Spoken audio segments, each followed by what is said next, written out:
Bonjour et bienvenue, voici notre tour d'horizon économique, géopolitique, énergétique et boursier. Nous sommes le mardi 28 janvier pour comprendre comment tourne la planète finance. C'est sur l'inforruptible et nulle part ailleurs. Et la thématique de cette chronique, ce sera DeepSeek, les GPU et la fin de l'impôt sur le revenu. Bon, bien sûr, il nous faut reparler un petit peu de l'affaire DeepSeek. Ses conséquences boursières, tout d'abord, 1500 milliards de capitalisation partis en fumée, dont 590 milliards pour le seul titre Nvidia.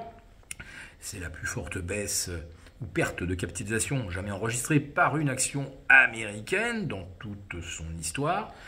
Mais sur les 1500 milliards perdus dans l'ensemble, pour le Nasdaq, 1200 l'ont été par les fabricants de semi-conducteurs et les spécialistes de l'énergie qui devaient alimenter des data centers géants. On a eu des pertes de 18 à 22% sur les spécialistes de l'énergie et des pertes de 12 à 17% en moyenne pour les fabricants de semi-conducteurs, notamment Broadcom et Nvidia. Nvidia donc à moins 590 milliards. Mais beau joueur, le patron de Nvidia félicite les Chinois d'avoir été capables de développer une intelligence artificielle à moindre coût. Alors bien sûr, il y a une petite arrière-pensée, c'est qu'on découvre aujourd'hui que, évidemment, derrière la mise en place, la montée en puissance de DeepSeek, il y a certainement énormément de moyens informatiques et de stockage de data, mais pour la dernière étape qui permet à l'intelligence artificielle de fonctionner, il y a certainement des GPU Nvidia. Alors pas de la dernière génération, on ne parle pas de Blackwell à 35 000 $ l'unité, ni de H800, mais il y a probablement quand même pas mal de matériel Nvidia qui tourne, avec derrière bien sûr toute la puissance informatique chinoise, celle qui permet par exemple de gérer les 400 millions de caméras intelligentes qui surveillent les Chinois. Ah oui, tiens, vous m'avez sûrement entendu parler assez souvent dans ces chroniques d'une intelligence artificielle qui est déjà largement utilisée par la finance depuis 2006-2007. Eh bien, figurez-vous, il n'y a pas de hasard. Mais en fait, les équipes qui ont développé DeepSeek, ce sont les mêmes qui étaient salariés d'un hedge fund chinois spécialisé dans l'algo trading boursier haute fréquence. Quand je vous dis que l'intelligence artificielle, c'est le cœur du réacteur de la finance depuis 15 ans, vous voyez que je ne me suis pas trompé. Et en vous annonçant que DeepSeek avait coûté probablement 100 fois moins cher que ChatGPT, je pense que là aussi je ne suis pas loin de la vérité, puisque quand vous écoutiez les Chinois, ils vous annonçaient des coûts inférieurs de 1000 fois à ceux qu'on évoque pour Sam Altman et ChatGPT. Bon, évidemment qu'il y a du matériel Nvidia, je l'ai déjà évoqué.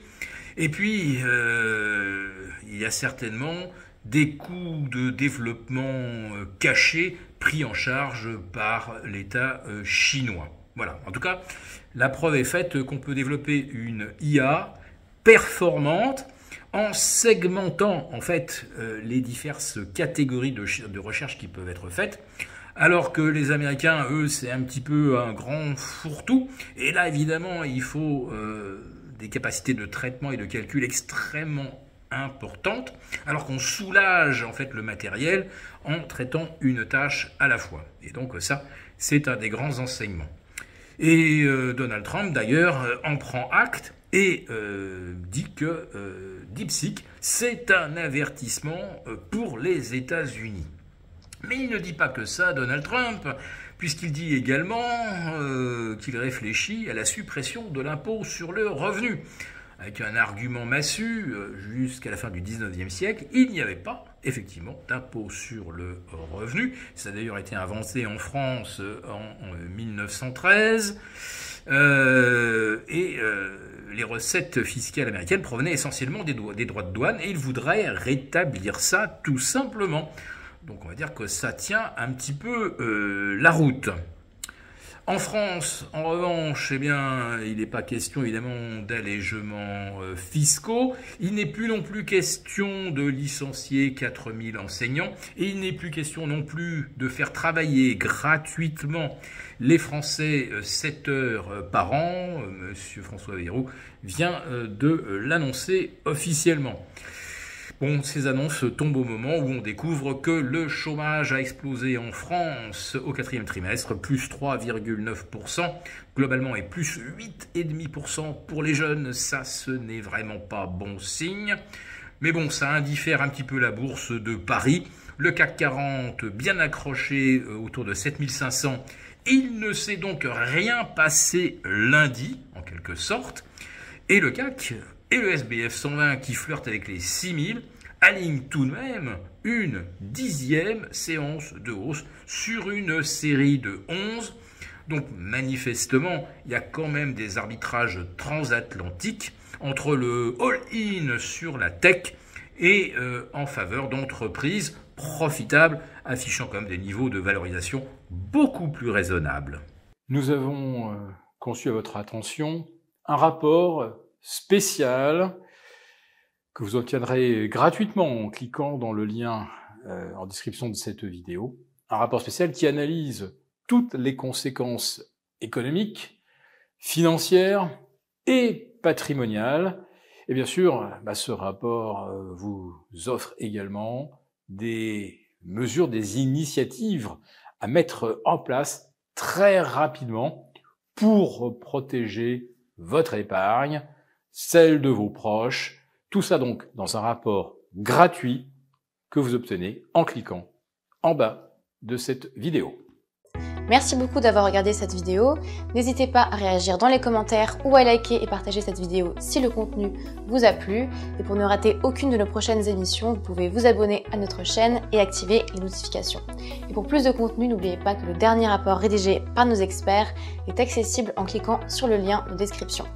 On se retrouve tout de suite dans les commentaires et je vous dis à très bientôt pour une prochaine vidéo.